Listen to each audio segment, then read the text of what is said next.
a sunny British day in the English Midlands. It's 2007 and I'm out exploring on the weekend during a business trip to the UK.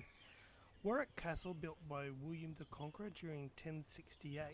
It's a fantastic location run by Madame Tussauds, features a huge array of interactive attractions, the highlight of which was the world's largest operational siege machine. Take a seat with me on the soft green grass and watch the show. What I didn't know is that I'd be lucky enough to be plucked from the crowd, selected to be a wheel rat to operate this massive beast. It's even more impressive on the inside. Medieval word for anarchy on the medieval battlefield. So on the count of three, I want to hear a big loud cry of havoc from you all, and then we'll get these wheels rotating. Here we go. 1, 2, 3! And away they go behind me, as you can clearly see. The men are in the wheels. They're walking around, the wheels are rotating, and of course the arm is doing nothing. Trebuchet master, did you hear them? Can we try that again, my lords? Make it this time so much louder. Raise your hands like you've got swords so that he can see you too. Here we go. 1, 2, 3! And there you go, the order is given. Company, into your wheels. And this is exactly what they do. But in a moment, I'll explain to you exactly what it is that you're seeing. But before we do that, let me take you back to the 100 Years' War, or maybe the wars with Scotland, or even the Crusades, when machines like this were used. Imagine you're on the fields of France. You could be a knight on horse, with your standard held high, your sword in your other hand, and you urge your horse onwards. And with sweeping cuts of your sword, you force the enemy backwards. Or even more, you could be a billman with a big, heavy pole weapon, forcing the enemy back, foot by foot, taking France inch by inch. Or sometimes you may even be a bowman with your standard behind you, raining arrows from the sky. Death descends from heaven. But sometimes this is not enough. Well, you see, sometimes the enemy, and when I say this, I want to hear a big, loud boo from you all when I say sometimes the enemy will hide behind their thick city walls. Are we going to let them do this? No! I can't hear you. I said, are we going to let them do this? No! We have three options. We can ring that town, ring that castle, ring them with men. All in steel, they camp out, they siege it. A good old-fashioned siege. We let nothing in. We let nothing out. Nobody gets it. We strangle it. The only problem with us is it takes time. And we don't always have time. So we have a second option. And we can use it in conjunction with the first. And that one is sending the sapping crew, the miners. And they undermine the walls. But sometimes the castle is built on bedrock. Like Warwick Castle, you'll never get through. So suddenly, from three options, we are left with one. And that option is the construction of mighty siege towers and mighty siege engines, and the biggest of them all, the mother of them all, is right here in front of you. Can I hear a big, loud cheer for the one, the only, the mighty Trebuchet! Let me point out that you are actually witnessing at the moment the biggest trebuchet there is in the world that is traditionally handmade. There is nothing bigger than this monster right here. Its operation is very simple. Medieval trebuchets, very early ones, would have beasts of burden yoked to the machine, and as they moved away from the machine, they would pull this throwing arm down. But that's expensive. You've got to transport the animals, get them there, and keep them alive. You've got ample manpower available to them, and that's what we're using here. This is a trebuchet that's based on crane technology. What we can use to build, we can also use to destroy. 2 men in these wheels, 2 men in the other wheels. As they walk the wheels, the axle between the two rotates. As that rotates, this rope spools on. You can see it already here, clearly illustrated, getting shorter and shorter. Ratcheting that arm down, slowly but surely. You see as it's coming down, we have a box on the other end. This box is the counterweight. This is a counterweight trebuchet. And of course, that box, when empty, is a ton. These gentlemen here are raising over 7.5 tons. We put 6.5 tons of ballast in that thing. In a matter of moments, they are raising before your very eyes an incredible weight with very basic technology. But imagine their hands and their arms and their bodies. They're all aching as they pull this weight down, as they're slowly trying to lock it down. Imagine that you are soldiers waiting to get into a castle wall.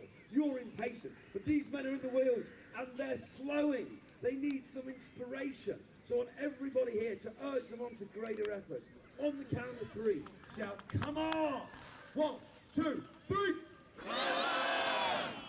They're almost there. I think one more should just do it. 1, 2, 3! And there, the command hold has been given. The trigger's been placed in, and the trebuchet master places in the safety pin. Now he moves to the back and places on the safety chain. The machine is now locked down. It's safe. These men get out the wheels. Their legs are aching. As I've said, their breath is catching in their chest. They are tired. They are nauseous. If we were now to take off this safety chain, take out the pin and pull the trigger, all that you would see is the arm brake, the box fall, and those wheels go rolling down the arena. You see, the rope, which proved so beneficial in pulling this arm down, is now a hindrance. It's in the way. You can see it clearly there, so very taut. It's not going to move. So imagine how evil, how nasty, how horrible you have to be to order these aching men back into the wheels. They've just raised over 7.5 tons, but the trebuchet master is uncaring. He sends them back into the wheels to walk the other way, so he can unspool the rope, tie it off, and throw the machine. This man is a monster, the trebuchet master. We'll see him in a minute, and when we see him, I want everybody here to vent your fury, vent your spleen. I want you to point the finger at him, and I want you all to give him a big, loud boo. There he is there. Point the finger. Give me a boo after 3. 1, 2, 3. Yeah, that's for you. You not hear it? Try that again. Come on. We don't like him at all. 1, 2, 3. Yeah, you play that instant, but he's actually this mean for a reason. At this part of the process, the people are in real danger. I mean, the machine's locked down. He's safe there. Who isn't there are the people in the wheels. Each wheel is a ton in weight. Walking that way, they've got resistance. They're lifting a big heavy weight. But walking this way, they've got no resistance whatsoever. You have to watch the speed, and he has to watch what they're doing, and he's constantly giving orders to check the speed. And to do that, we have men on the back, as you can clearly see, applying a brake. And the chop and the speed of the rotation is slow. Of course, today we're using a relay team. See all the guys in the red? They're all actually members of the public. They've come to actually come and help us. But of course, even what's good for them is good for medieval soldiers. We want to make sure that nobody has an accident. And that's what we're doing here. Now, in a moment, they'll have finished the complete rotation. They'll have finished the whole process. And then, the trebuchet master has to get busy in the heart of the machine. He'll unfurl the sling, and he'll bring it down the chute. One part of the sling is already tied to the arm. It doesn't move. It's a fixed point. The other point, though, is a hook that just goes over the hook on the end here. We've got a hook and a hoop. Certain checks have to be made before you prepare the missile. But the missile we're throwing today is a 15-kilo boulder. We're going to throw it that way, about 250 meters. You'll see it quite clearly as it flashes through the air here. We can do so much more. Over 150 kilos we can throw from this thing. We can put another 3 tons of ballast in there. This thing is incredibly powerful. And because it's a machine, you're pretty much guaranteed, once you've calibrated it, to always hit the same spot. If you guys on a castle wall, it may be thick, it may be heavy, but eventually you will pound that wall down. But sometimes we don't want to do that. That's not what we're into.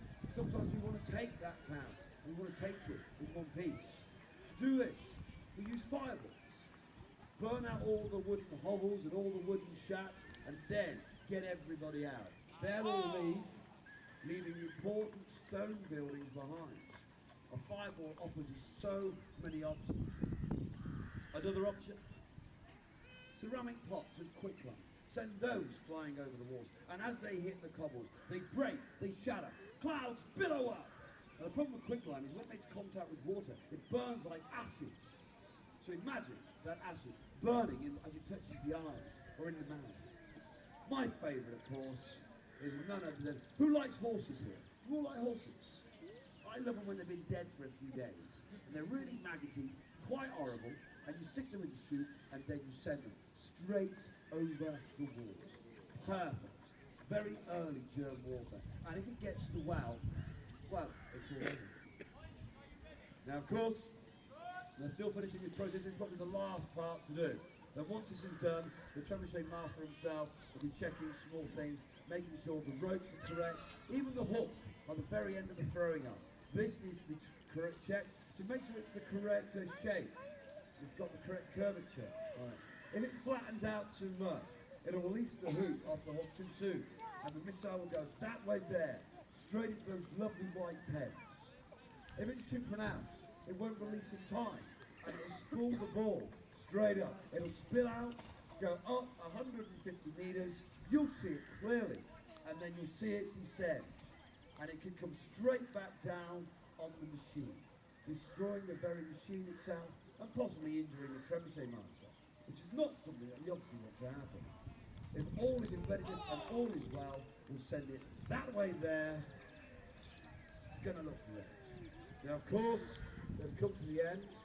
They've done their job. They've worked hard. They've pulled the arm down. They've walked the other way, and they've pulled it all off. It's all ready to go.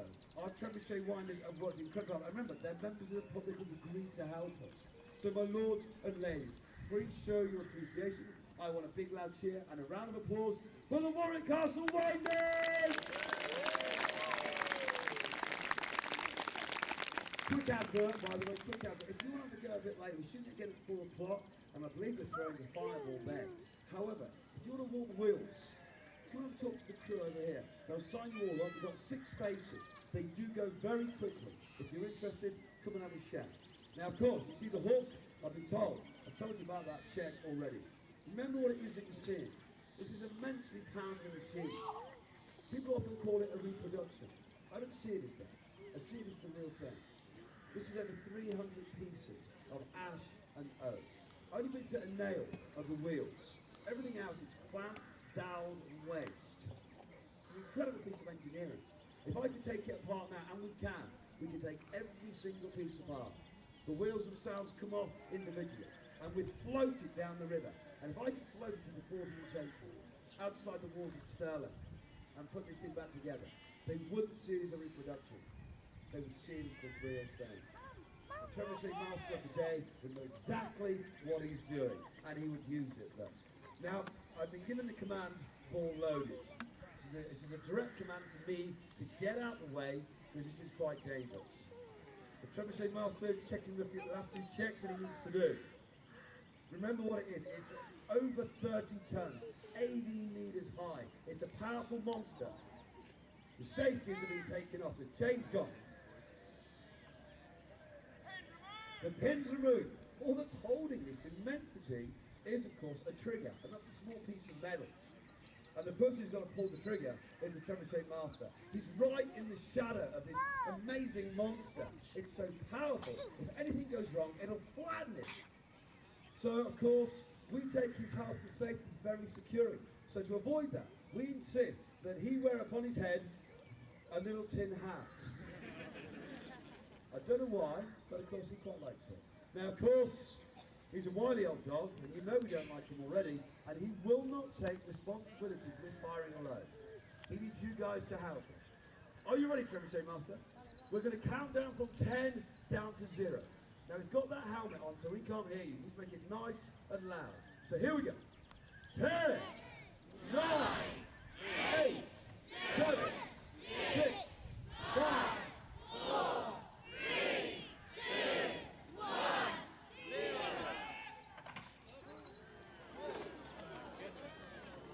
Ladies and gentlemen, I give you Warwick Castle's mighty Trebuchet! What an incredible machine! A sight like that has not been seen since the 14th century. Now, my lords and ladies, you have a couple of choices. You can either come over and see the machine. This way, if we get hit, we all get hit at once rather than just one or two. Following which.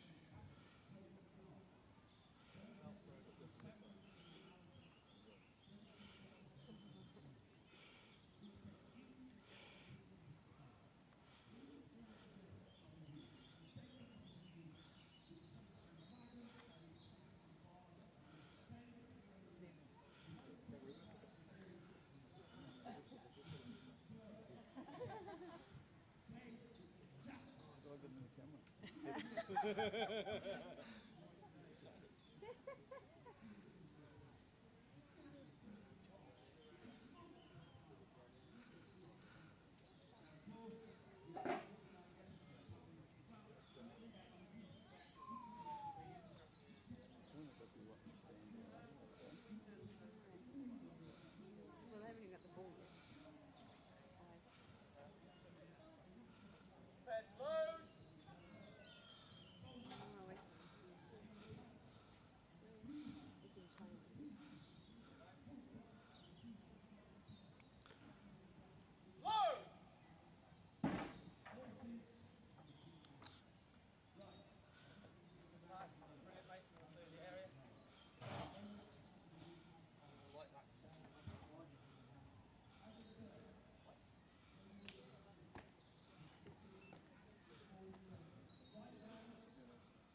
Okay, remember folks, don't blink or you will miss it.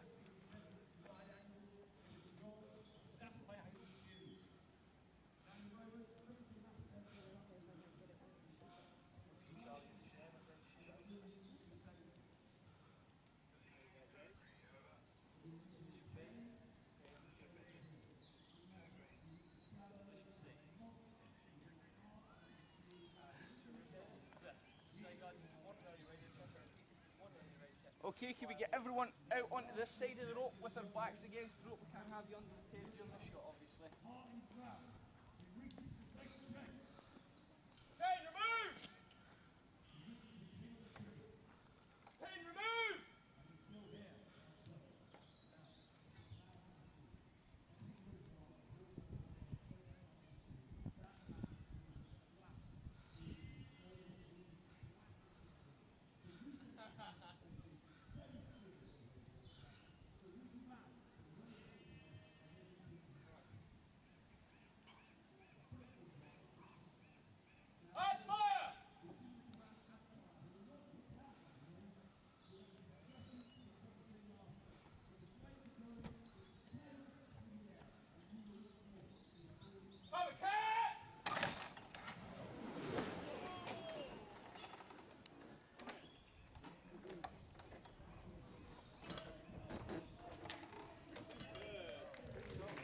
Still burning. Okay, mate, congratulations. Cheers, man.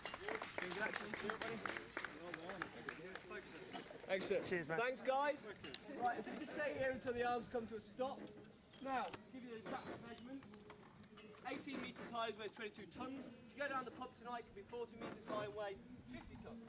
After a few beers, it could be as big as you like. Remember, guys, you're one of the few hundreds of people actually done this. If you excuse me a second, I've got a small flight. And also...